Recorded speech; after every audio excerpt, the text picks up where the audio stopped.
നമസ്കാരം. പടക്കുതിരയിലെ നന്ദകുമാർ എന്നുള്ള വേഷമാണ് ഞാൻ ഈ സിനിമയിൽ ചെയ്യുന്നത്. ഞങ്ങളുടെ മാഗസിൻ സ്ഥാപനമാണ്. ഇതിൻ്റെ പേരാണ് പടക്കുതിര. ഇതിൽ എൻ്റെ കൂടെ ഉള്ള ജോലി ചെയ്യുന്ന വ്യക്തികളാണ് അഖിലേട്ടൻ, ഷമീർ, ജോമോൻ, നന്ദുശേട്ടൻ. ഞങ്ങളുടെ ഫാമിലി അല്ലെങ്കിൽ ഞങ്ങളുടെ ഓഫീസ് എല്ലാം ഒന്ന് തന്നെയാണ്.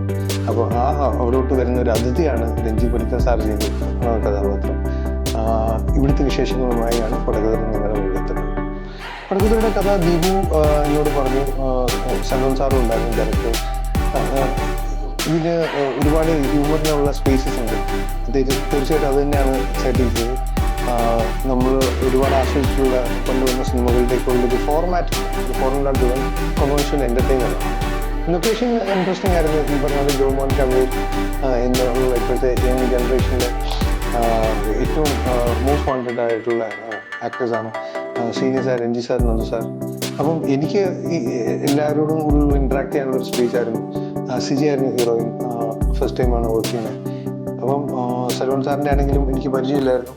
പക്ഷേ ഇങ്ങനത്തെ ഒരു സബ്ജക്റ്റ് ഹാൻഡിൽ ചെയ്യുമ്പം ഞാൻ നേരത്തെ പറഞ്ഞ ഫണ്ട് റിലേറ്റഡ് സിനിമകൾ ചെയ്യുമ്പം സെറ്റിലെ ആംബിയൻസും നാച്ചുറലി അത് തന്നെയായിരിക്കും. പോസ്റ്റ് പ്രൊഡക്ഷൻ വർക്കിൽ ചിലതിലൊക്കെ നമ്മൾ കൂടെ ഉണ്ടായിരുന്നു. നമ്മളും കൂടെ അവിടെ ഇരിക്കാറുണ്ടായിരുന്നു.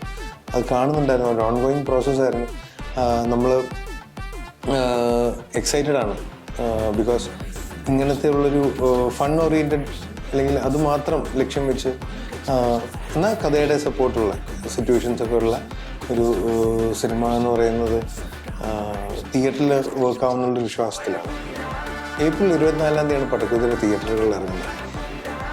തിയേറ്ററിലോട്ട് വരുന്ന പ്രേക്ഷകർക്ക് ചിരിക്കാനുള്ളതും എന്നാൽ അവർ മുടക്കുന്ന പൈസയ്ക്ക് തീർച്ചയായിട്ടും ബേർത്തായിട്ടുള്ളൊരു പ്രൊഡക്റ്റ് തന്നെയായിരിക്കും പടക്കുതിര എന്നാണ് ഞങ്ങളുടെ പൂർണ്ണ വിശ്വാസം.